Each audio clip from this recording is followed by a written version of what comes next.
girlfriend. Fuck buddy. Hey guys, it's Kay. And sometimes, before I fall asleep, my brain gets all clogged up by weird things. Sometimes it's pop culture, sometimes it's IRL, and sometimes it's that super embarrassing thing that I did in 3rd grade. A lot of people, they clear their heads by writing down their thoughts, but I had a different idea.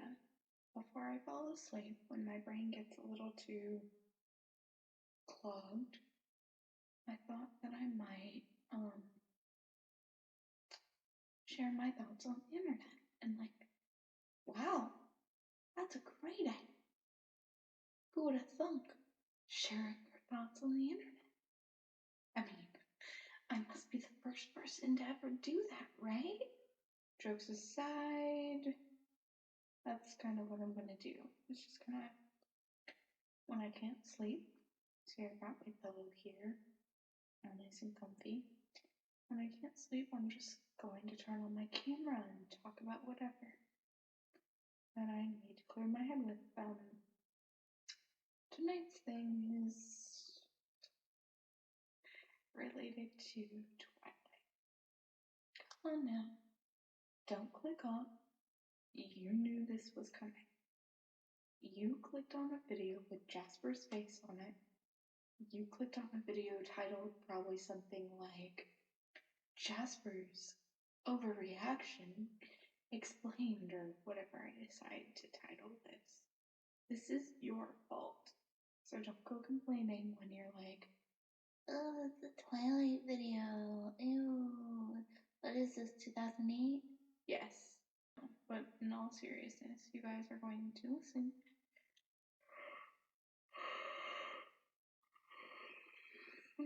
to a sleepy girl talk about Twilight, and you're going to like it.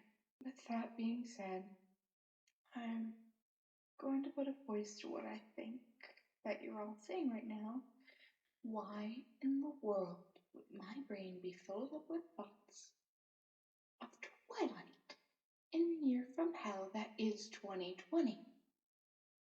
Well, it was the release of Midnight Sun, of course. Okay, what is Midnight Sun? I'm assuming some of you, the uninitiated, are asking. Well, Midnight Sun is a young adult novel. Bear with me. Go on. Written by Stephanie Meyer. It is Twilight, the first book from the Twilight saga, from Edward Cullen's perspective. The book was first drafted, the best of my knowledge, from around 2008. I'm doing a lot of this from memory, so bear with me. Even if you see me looking down at something, it's just my talking points notes. I didn't actually research this video because that would just keep my mind even more occupied. So the first Midnight Sun was drafted around 2008, but was put on hold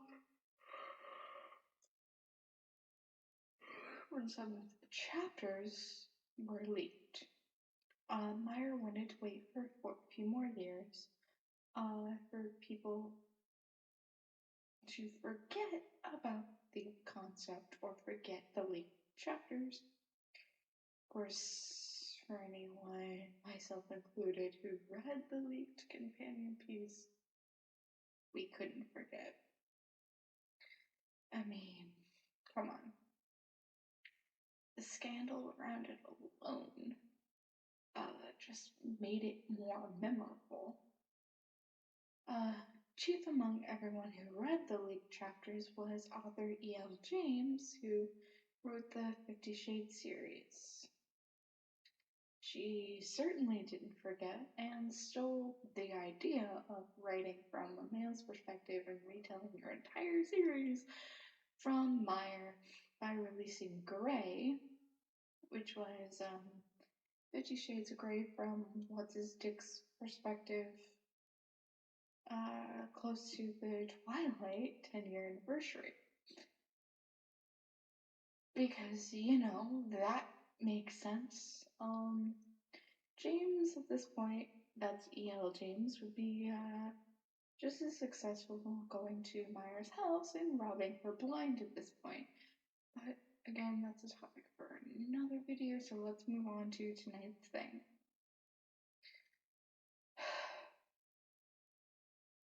Look, we all know that Twilight was flawed, even problematic, racist, and not well received, except for by the hordes and hordes and hordes of teenage girls. And the writing was writing. But despite all of the flaws, I actually really enjoyed Midnight Sun. It was a fun look into the Cullens' life, which the Cullens are actually interesting if they were better written, that is. But Midnight Sun being written by an incompetent writer,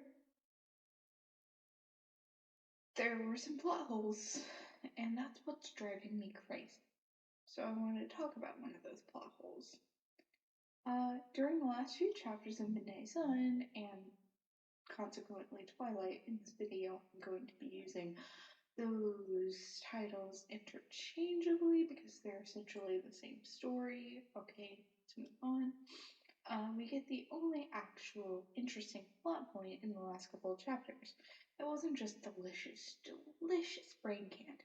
By the way, brain candy is what I'm using to describe the plotless love story that is Twilight / Midnight Sun.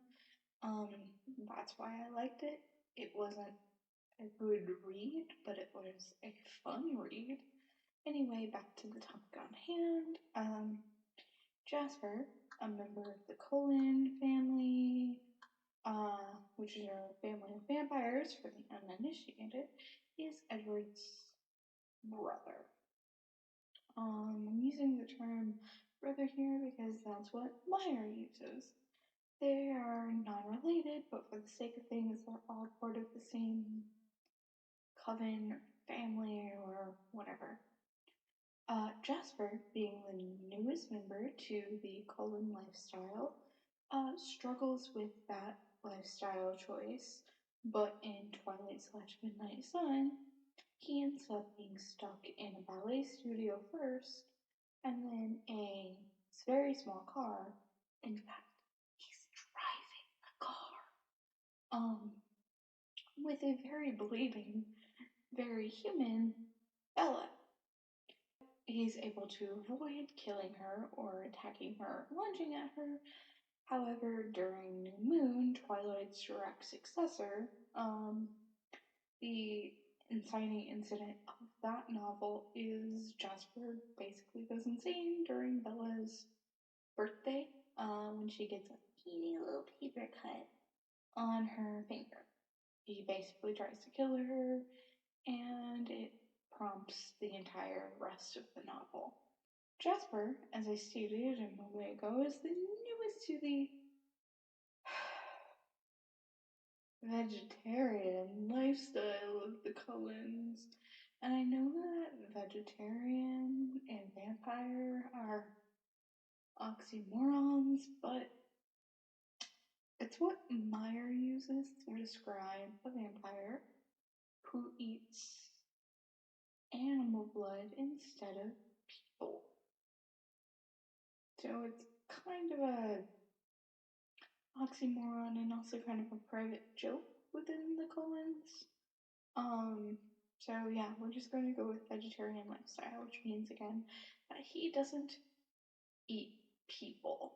The problem is that Jasper, being new to this lifestyle, he struggles with situations even when blood isn't directly involved. Such as when they're attending normal human high school for the billionth time.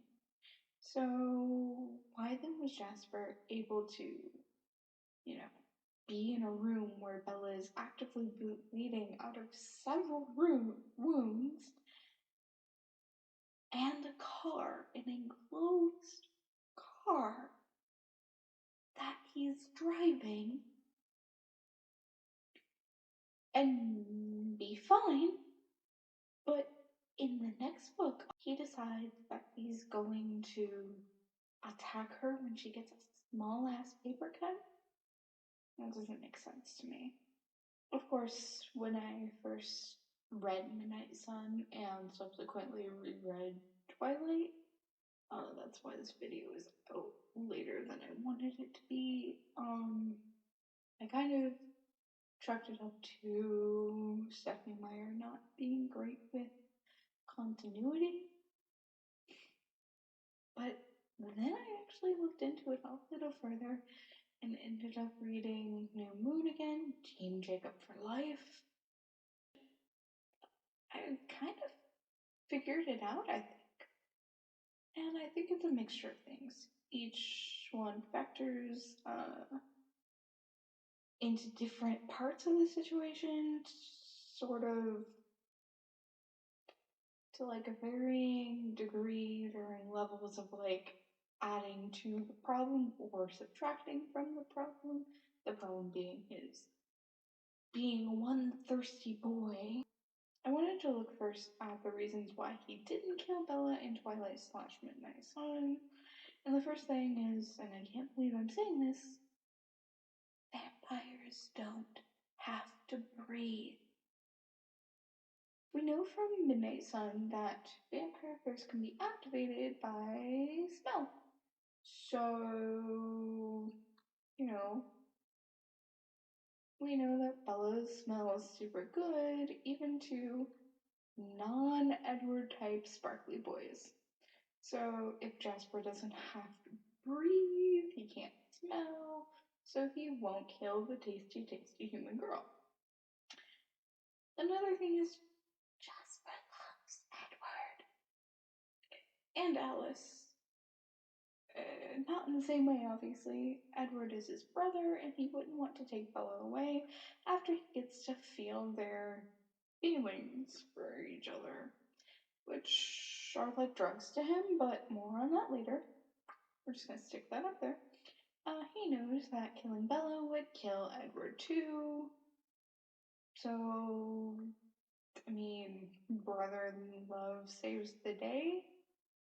But more importantly, Alice. Alice is Jasper's wife, girlfriend, fuck buddy. Alice is Jasper's person. And Alice is also Edward's sister. She's a vampire who can see the future.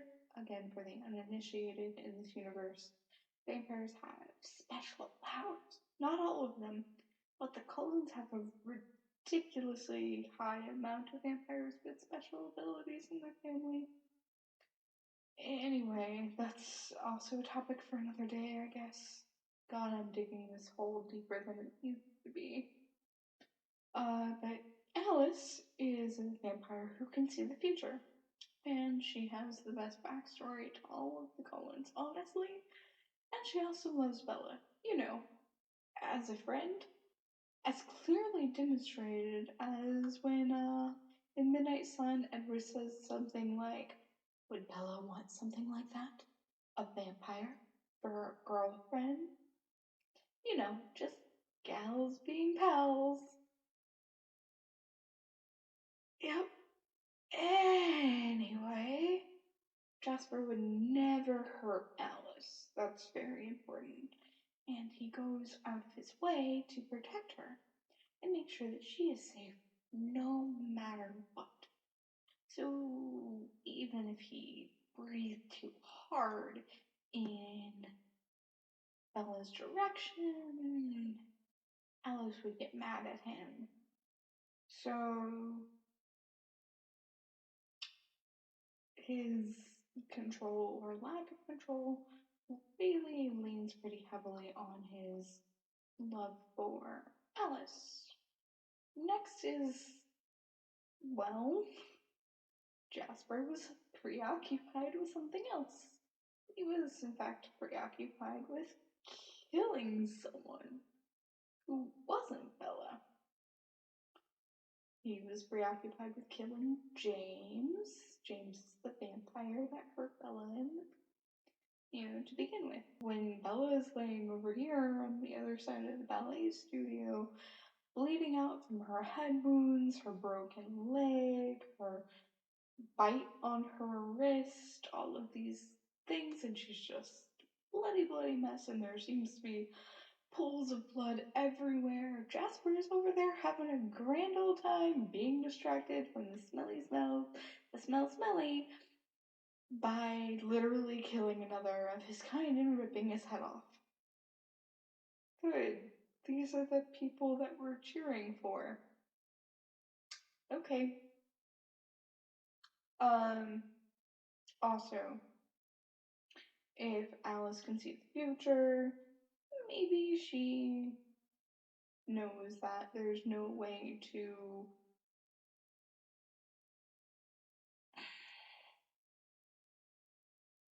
avoid Bella getting hurt, but she can do one thing. Maybe she can help Jasper prepare more by making sure that he's well fed. Chucked full of all that tasty animal blood. Also then, well, let's talk about the car for a minute because we can't, all I've been talking about to this point is the ballet studio. So Jasper has to drive Bella and the rest of the Cullens who are in Arizona to the hospital. So he's trapped in a car with a still bleeding human and 2 or 3 vampires who are all covered in her blood. And he's the one with the shaky control, so of course it makes perfect sense to let him be the driver. So how now? He's not killing someone, so how now is he distracted? Well, driving. But in Midnight Sun we learn that most of the vampires in the Cullen family are excellent drivers, so he doesn't really have to pay that much attention for that point. What he does have to pay attention to is Alice, who can see the future, looking ahead in traffic every couple of seconds to tell him the best route to take to get Bella to the hospital fastest, safest, and most inconspicuous, because a car full of blood with a bleeding human and several vampires would be a bad look. So he's getting the most micromanagey GPS system in the world in his ear, and also he's in a car, he can crack down the windows, and again, vampires do not have to breathe. So that is why he didn't kill Bella in the situation that seems way worse for him and his shaky control. So why then did he try to kill Bella when a small, tiny drop of blood, knowing that she's part of their family or going to be around a bit, he probably worked on his control a lot more. So why did a small drop of blood send him off?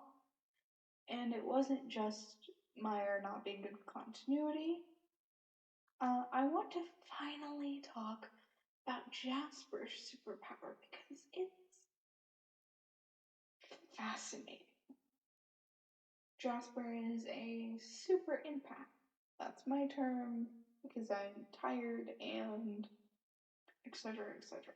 So he can feel and even manipulate people's emotions to an absurd degree.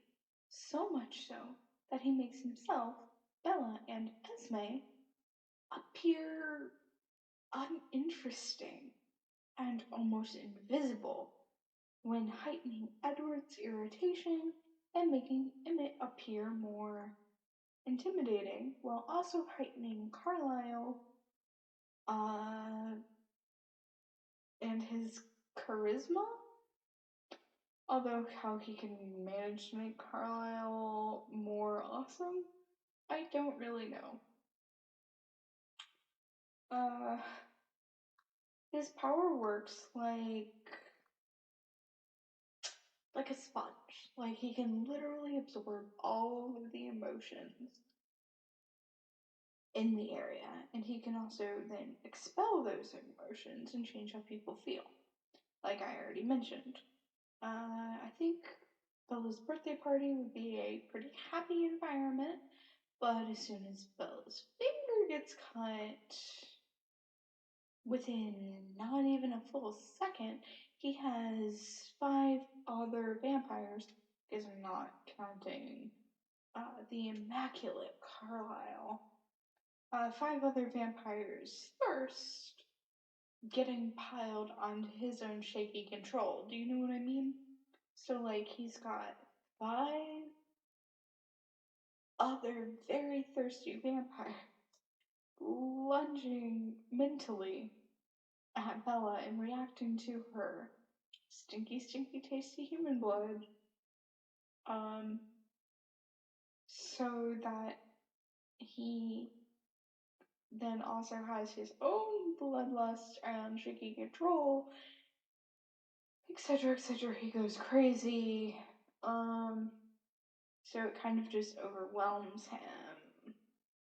Also, he was probably underprepared because, well, Alice's visions are kind of. There's a caveat that she mostly can only see visions when people make decisions, and as much as kind of an idiot Bella is, I don't think she decided to get a paper cut. In fact, it's definitely an accident. So there's no way Alice could have seen that happening. So she couldn't over prepare or distract or tell Jasper to hold his breath or any of those things that saved Bella previously. Um, it's either that or Edward is a true asshole and he wanted to leave Bella early, for her own good. And he paid Jasper in some non-monetary way to attack her. But once again, that's something for a completely different video. So yeah, thank you all for listening to my sleepy ramblings on Midnight Sun. Sleep sweet, and please subscribe, because I'm going to be doing a lot more of these kind of theory-esque sleepy time thought video things, and I hope that you stick around. Subscribe, because then I literally will cut a piece of my heart out and mail it to you. That's meant to be endearing and not creepy. Anyway,